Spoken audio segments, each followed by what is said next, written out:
गाड़ी में हैं। 3 दिन पहले एक बयान दिया कि हुड्डा पिता पुत्र ने हरियाणा में कांग्रेस को हरा दिया। देखिए, वो 3 दिन पहले ही नहीं दिया। अबे चौटाला जी पिछले 11 साल से हुड्डा साहब का और मेरा नाम का जाप करते डेली। शायद ही कोई दिन हो जब उन्होंने हमारा नाम ना लिया हो। असल में वो फ्रस्ट्रेशन में हैं।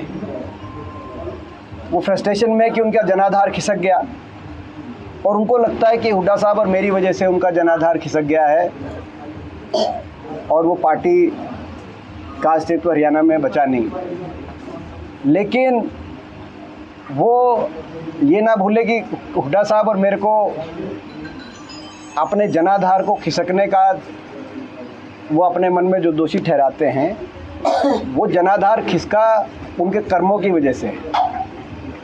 वो अपने कर्मों पे भी मंथन करें कि उनके कैसे कर्म रहे होंगे कि लोगों ने उनको अस्वीकार कर दिया, उनकी पार्टी को अस्वीकार कर दिया। जब मुख्य विपक्षी पार्टी थी 2009 में उनके 30-31 सीट थी।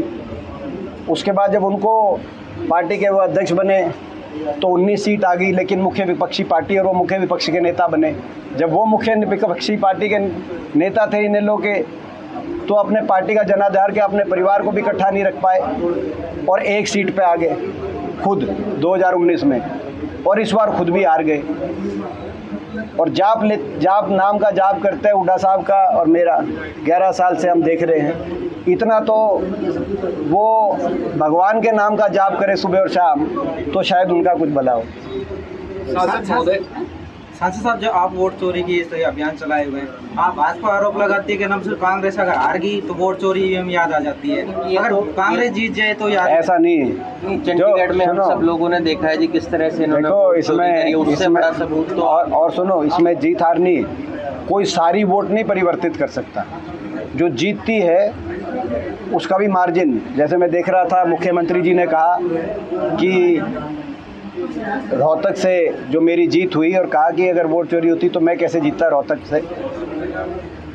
उसमें हमारा ये कहना है कि अगर वोट चोरी नहीं होती तो जीत का मार्जिन और ज़्यादा होता। तो लोगों ने ही जब 3.5-4 लाख से, तो अब मार्जिन आया, लेकिन और ज़्यादा मार्जिन आता। और 2019 में क्या हुआ सब जानते हैं। और चंडीगढ़ के मेयर के चुनाव में जैसे हमारे बड़ा सबूत तो उससे बड़ा सबूत तो कोई है हो नहीं सकता। देख लिया वो तो अधिकारी अंदर बैठ के क्या काम कर रहे हैं। और सीसीटीवी आप बताओ, चंडीगढ़ में तो सीसीटीवी मिल गया था कि नहीं मिल गया था मेरे भाई? चंडीगढ़ सीसीटीवी मिला था।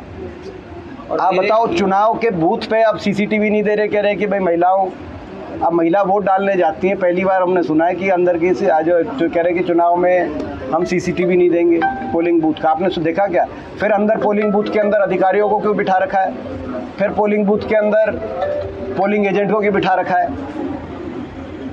तो मैं समझता हूँ कि आप ये जो कह रहे हैं, ये जितना कह रहे हैं, ये अपने बातों के जाल में स्वयं उतना फंस रहे हैं। आपने कहा कि बाबू बेटा के कारण से हरियाणा बर्बाद हुआ, तो उनका पलटवार उन्होंने करते हुए कहा कि इन लोग अपने कर्मों के कारण से जनाधार खो गए, ना कि उनके कारण। बहुत बड़ी बौखलाहट में है। उनको पता है रोहतक की रैली के बाद इनका कोई नाम लेने वाला नहीं बचेगा। कानून व्यवस्था के बारे में क्या कहेंगे? जिस तरीके से लगा कानून व्यवस्था बिल्कुल चौपट है। प्रदेश में कानून नाम की चीज नहीं है। रोजाना यहाँ 3 से 4 हत्याएं होती है, बलात्कार होता है, फिरौती की कोई गिनती नहीं है। कितने लोगों को टेलीफोन करके फिरौती मांगी जाती है, कितने अपहरण होते हैं वो भी कहीं काउंट नहीं हो रहे, कितनी चोरियां हो रखी है। आज जंगल राज है पूरी तरह से। इसका एक कारण है, प्रदेश में सरकार नहीं है। प्रदेश की सरकार की बागडोर केंद्र के हाथों में है।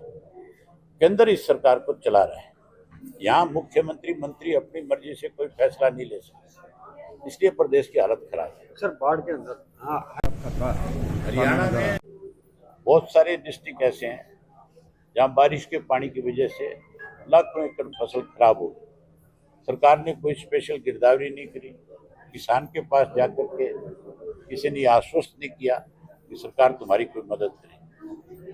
हमने विधानसभा में यह सवाल उठाया था कि तुरंत गिरदावरियां हो और उसके साथ साथ 50-50 हजार रुपये प्रति एकड़ के हिसाब से किसान को मिले। लेकिन ये तो किसान के विरोधी हैं, किसान को कमजोर करने वाले लोग हैं। अगर जल्दी मुआवजा नहीं दिया, अगर जल्दी किसान को राहत नहीं की, तो हम 25 सितंबर के बाद बड़ा फैसला लेंगे।